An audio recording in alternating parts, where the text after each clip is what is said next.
For 12,000 years, every farmer on Earth did the same simple thing at the end of every harvest. They saved their best seeds to plant again next season. That's it. That's how civilization was built. That's how humanity survived every winter, every famine, every hard year for 12,000 years.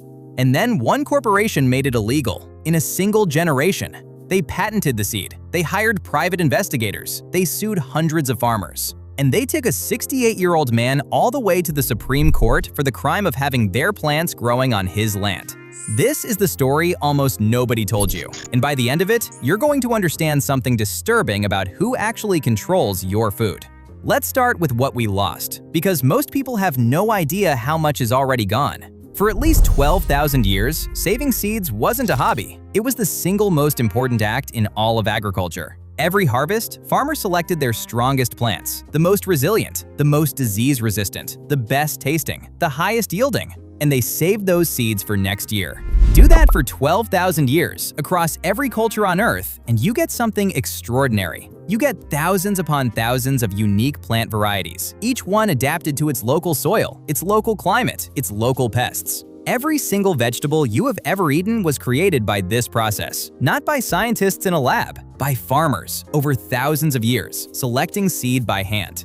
Now, here's the number that should stop you cold. Between 1903 and 1983, we lost 93% of all our seed varieties. 93%. Gone in 80 years. A century ago, there were over 300 varieties of sweet corn. By 1983, there were 12. We had hundreds of kinds of cabbage, lettuce, tomatoes, peas, beans. Most of them no longer exist. They were bred by farmers over millennia, and they vanished in a few decades. Why? Because the entire system that created them was about to be dismantled by one company. Let me tell you how it happened. In the 1990s, a corporation called Monsanto created something new: genetically modified seeds, engineered in a laboratory to survive being sprayed with their own herbicide, a chemical called Roundup. So a farmer could plant these seeds, spray the entire field with weed killer, and everything would die except the crop. Convenient, powerful, and extremely profitable. But here's the move that changed everything. Monsanto patented the genetic sequence inside those seeds. Think about what that means. Once you patent the genes in a seed, that seed becomes your intellectual property. And saving that seed from your harvest, the thing farmers had done for 12,000 years, suddenly becomes theft.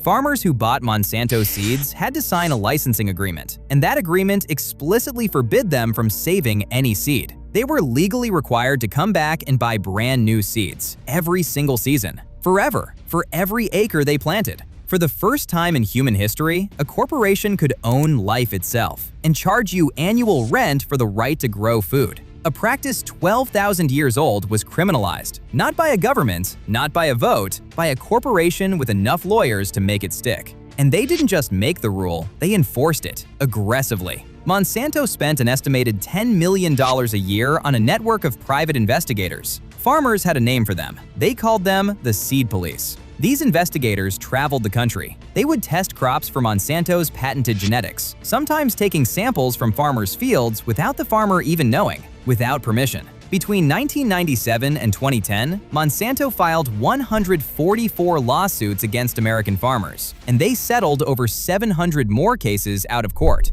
Many of those settlements came with confidentiality agreements that silenced the farmers permanently. They could never speak about what happened to them. And who were these farmers? Mostly small family farms, people with no money, no legal team, no chance against a multi-billion-dollar corporation with unlimited lawyers. The message to every farmer in America was simple: save our seeds and we will destroy you. That wasn't protecting innovation, that was enforcing dependency. And then there was Percy Schmeiser. Percy was a 68-year-old canola farmer in Saskatchewan, Canada. He'd been farming his whole life. For over 40 years, he grew and bred his own variety of canola, saving his own seed, improving it year after year, exactly the way farmers had done for millennia. Percy never bought a single Monsanto seed. He never signed their agreement. He wanted nothing to do with their genetically modified canola. but Monsanto's genes ended up in his field anyway. Roundup-ready canola is grown all over Western Canada. The pollen blows on the wind, seeds fall off passing trucks, it spreads, it cross-pollinates, and it drifted onto Percy's land, whether he wanted it there or not. So what did Monsanto do? They sued him. They sued a 68-year-old farmer for having their patented genes on his property, genes he never bought, never wanted, and never invited. They demanded hundreds of thousands of dollars. Think about the insanity of that for a second. Their product contaminated his land, and they treated him like the thief. One writer described it perfectly. It's like saying Monsanto's technology is spreading a disease, but everyone else is the one who has to pay for the cure. Percy refused to back down. He refused to be blackmailed, and he fought them through the trial court, through the appeals court, all the way to the Supreme Court of Canada. In 2004, the court delivered its ruling, and it was one of the most consequential decisions about food in modern history. By a 5-4 decision, the Supreme Court sided with Monsanto. They ruled that Monsanto's patent was valid, that a corporation could, in fact, own a genetic sequence, and that simply growing a plant containing that gene infringed the patent, even if the company couldn't prove how the gene got there. Let that sink in. The court ruled that a company can own a gene, and that its patent extends to any plant that gene ends up inside, even if it blew onto your land against your will. But here's the part Percy held onto. In a separate 9-0 ruling, the court decided he didn't have to pay Monsanto a single cent, not in damages, not in profits, not in fees, because he never actually benefited from their technology. He farmed the same way he always had. Percy called it a victory. In his words, he didn't have to pay Monsanto 1 red cent. And more importantly, he brought the world's attention to what these corporations were doing to farmers. He spent the rest of his life traveling the world, warning people, fighting for the right of farmers to save their own seed. He became a global symbol of resistance against corporate control of the food supply. His story was even turned into a film starring Christopher Walken, released just days before he passed away. One man against one of the most powerful corporations on Earth over a handful of seeds. Now, here's why this matters to you, even if you've never farmed a day in your life. This was never really about canola. It was about who controls the food supply. And the answer, increasingly, is a tiny handful of corporations. Today, just a few companies control the majority of the world's seed market. The seeds that grow the food that feeds the entire human race are owned, patented, and licensed by corporations whose only obligation is profit. And seed diversity isn't just some romantic idea. It's food security. It's survival. When you have thousands of varieties, you have resilience. If a disease wipes out one variety, hundreds of others survive. But when you narrow the entire food supply down to a few genetically identical, patented crops, you create a fragile system. One disease, one pest, one climate shift, and the whole thing can collapse. This isn't hypothetical. The Irish potato famine happened because an entire nation depended on just a couple of potato varieties. When the blight came, there was no genetic backup. 1 million people died. We are building that same fragility into the entire global food system, on purpose, for profit. Every season a farmer can't save seed is a season they are completely dependent on a corporation for the most basic human right there is, the right to grow food, the right to feed yourself. The people who control the seed control the food, and the people who control your food control you. But here's the hopeful part, because there is one. The ancient practice isn't dead. It's just been pushed to the margins. All over the world, there are seed libraries, heirloom seed savers, farmers quietly keeping ancient varieties alive, passing them hand to hand, refusing to let 12,000 years of human heritage disappear. You can be part of that. You can grow food from heirloom, open-pollinated seeds. You can save your own seed at the end of the season, exactly the way your great-grandparents did. You can refuse to be fully dependent on a system designed to make you dependent. Because the truth is, they can patent a gene, but they can't patent your knowledge. They can't patent the will of people who remember that food was never supposed to be owned. Percy Schmeiser understood that. He fought a giant over a handful of seeds, and he reminded the whole world of something we should never have forgotten. The seed belongs to everyone. It always did.